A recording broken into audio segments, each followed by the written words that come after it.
some explosive information from the administration and the congressional hearing. President Trump's former personal attorney called the president a con man, a liar, and a racist. Now, he testified that Mr. Trump told Roger Stone it would be great if WikiLeaks released damaging information on Hillary Clinton. Days before it happened, Cohen also produced a $35,000 check signed by the president, which Cohen says was reimbursement for hush money he paid to Stormy Daniels. I am here under oath to correct the record. I am ashamed because I know what Mr. Trump is. He is a racist, he is a con man, and he is a cheat. The first announced witness for the 116th Congress is a guy who is going to prison in 2 months for lying to Congress. Certainly, it's the first time a convicted perjurer has been brought back to be a star witness. Mr. Cohen, how long did you work in the White House? I never worked in the White House. And that's the point, isn't it, Mr. Cohen? No, sir. Yes, it is. No, it's not, sir. You wanted to work in the White House. No, sir. You didn't get brought to the dance. Now, joining us here on The Factor Uncensored to talk about this crazy day on Capitol Hill is Super Neighborhood Leader Tamara Bell, former Republican congressional candidate and investment banker Justin Lurie, former Federal Prosecutor Phil Hilder, and UHD political science professor Dr. David Branham. What a day we had on Capitol Hill. First of all, let's begin with you, Phil Hilder. Were there any signs of more criminal activity that the special counsel or other prosecutors could go after when we heard that testimony today, and any testimony that he may have laid out on President Trump, Phil? Yes, there was a lot of testimony. The question is, maybe the special prosecutor already knows the information. I would think so, because they've been meeting extensively with Mr. Cohen, as well as the U.S. Attorney's Office for the Southern District of New York. But there was a lot of information involving meetings at Trump Tower, meetings about putting in the tower in Russia. There was corroborating evidence about the hush money. There was information about potential bank fraud. And then there was, of course, the information about WikiLeaks. So today was a full day. In many instances, he brought documentation as well because of the credibility issue, him being convicted of lying before Congress. Well, absolutely. I mean, there are a lot of people, you saw it, almost every Republican in the panel today was going after him. He's a liar. Yes, he's a liar. But thousands of times every day in this country, witnesses take the stand who have already been convicted of matters that testify against co-defendants. And the jury will weigh what they have to say and make a determination, of course. But that's what the American people were asked to do today. All the facts aren't in, and we just have to wait and see. Dr. David Branham from UHD, any impeachable offenses that you may have heard about as a result of Cohen testifying today on Capitol Hill? Well, I think there's a lot of members of Congress in the House who are thinking the impeachment might be something that they will do in the future, especially with the Democratic majority. Once it gets to the Senate, though, it's a lost cause. There's no way that there's going to be an impeachment with a Republican majority Senate when you need 2/3 majority to do it.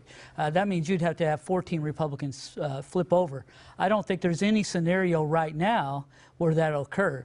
There was a lot of damaging testimony today, but I think there's also a need for further corroboration on every single thing that Michael Cohen was talking about, because one, his credibility is at issue, as has been established, and it's important that, you know, when you talk about corroborating evidence like a check, well, Michael Cohen was his attorney. He's supposed to get a check from him, so they're going to have to make that a little bit further on that. The other thing was the WikiLeaks. The exact quote that Michael Cohen said is, "Wouldn't that be great?" Well, if you know something's going to happen, you don't say, "Wouldn't that be great?" You say, "That's going to be great."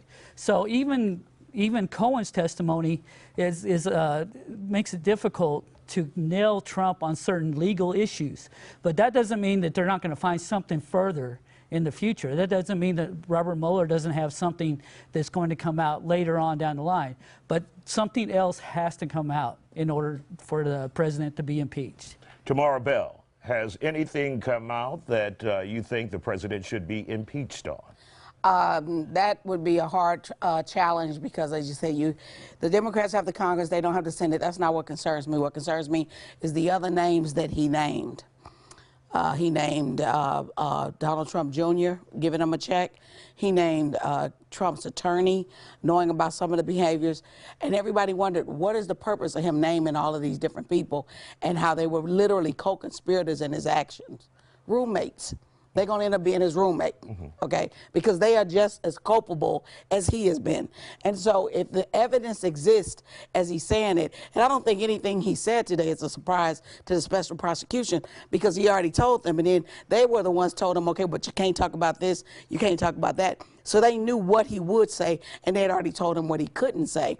So I don't think there's anything about him being impeached, but now his children may be at risk for their behavior and their participation in the Trump Foundation and other things that they made a lot about. And since this audit that he couldn't get his taxes out, that, you know, that pretty much dispels that. That's another thing that they'll get to look into.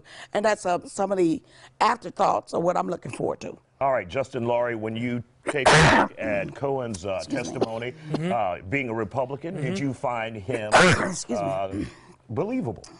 He had one of the all-time great lines, one-liner of congressional testimony history. He said, "I lied, but I am not a liar." This was a sideshow. This was a circus. There's no point about it. He has no credibility. He is going to jail. He's a convicted felon for, among things, lying to Congress. Why would you ever bring him back again? He is the very first witness to be called in this new 2019 sworn-in Congress. But even more telling, today is a very special day.